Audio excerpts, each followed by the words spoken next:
Steam Machine has been out for a good bit now, and a lot of people say that the price is justified because of the RAM and storage shortages, and in today's video I will explain why that is not only a lie but also totally PR bullshit and simply misinformation. Now, the Steam Machine launched at a price of 1050 euros. That price is so bad that you can get a PC with a 5060 Ti for almost the same money from a pre-built company that has more storage, more RAM, and all of that. If you want to build one with the same specs as the Steam Machine, you can do so for over 300 euros less, and I bet if you go deal hunting, for even less than the 300 euros less. And now let's look closely at the math, because that's where the lie completely falls apart. Valve wants you to look at this cube and believe because of market shortages and RAM costs they had to put the price that high. But that's what they want you to think. Let's look at what you're actually buying here. For over $1,000 you're not getting a 5060 Ti, no, not even the joke that is the RTX 5050. You're getting a GPU that is on par with an RX 6600. In fact, it's slightly worse than that. And this GPU came out over 5 years ago. Not to mention that they lied about the performance. They said this: enabling 4K gaming at 60 frames per second with FSR. But that ain't even close to the truth. The damn thing needs to use FSR at 1080p to get to 60 sometimes. And at 4K, it needs to use ultra performance FSR, so it's upscaling from 720p to 4K to get into the 40 range of FPS. And now Valve has quietly changed the homepage about it so that it now no longer says 4K 60 with FSR, it now just says 4K with FSR, so no longer 60 FPS.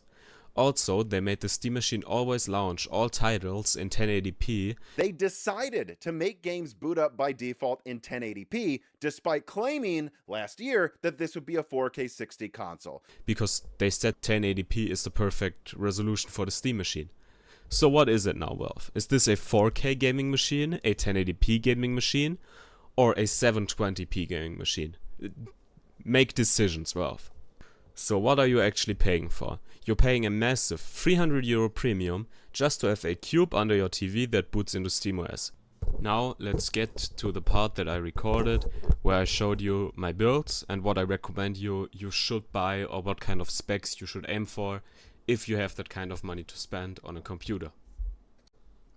Now here's my little list for the PC that is a lot better than the Steam Machine. First off, we got a 1TB SSD, not like the 512 that Valve used in their build for 160 euros. Here the most expensive one, not even. The RAM, 16GB of DDR4, 3200 MHz for 124 euros. Then we have here the 9060 XT Gaming OC 16GB.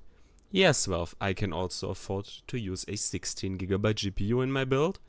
Next up, this case, which is a pretty decent form factor for 62. Then this power supply for 60 euros as well. Then this motherboard for 71 euros.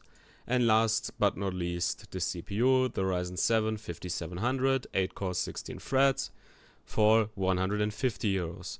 In total, adding us up to 1444 euros.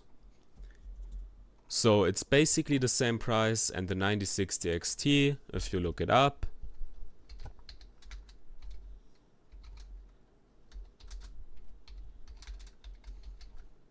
versus 6600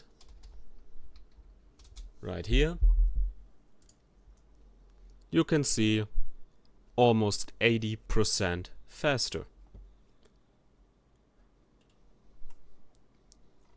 So yeah, that's about it for this list. I also have another one for the one that is a lot cheaper. Now this is the other list that I've put together, and the first one being that we had to downgrade certain things. Obviously, we have a 512GB SSD, and yes, it's a SATA SSD, so it's gonna be a little bit slower, but for most titles that really doesn't matter much. It's only going to affect your loading times primarily. Next up, we had to downgrade GPU significantly to a 7600 8GB, but the rest of the specs stayed the same, and that equaling out to 787 euros. So that's 200 euros cheaper about, and it's basically the same performance. The 7600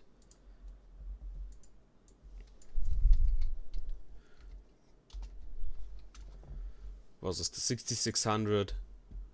Okay, you're still getting a PC that is 30% faster than a Steam machine.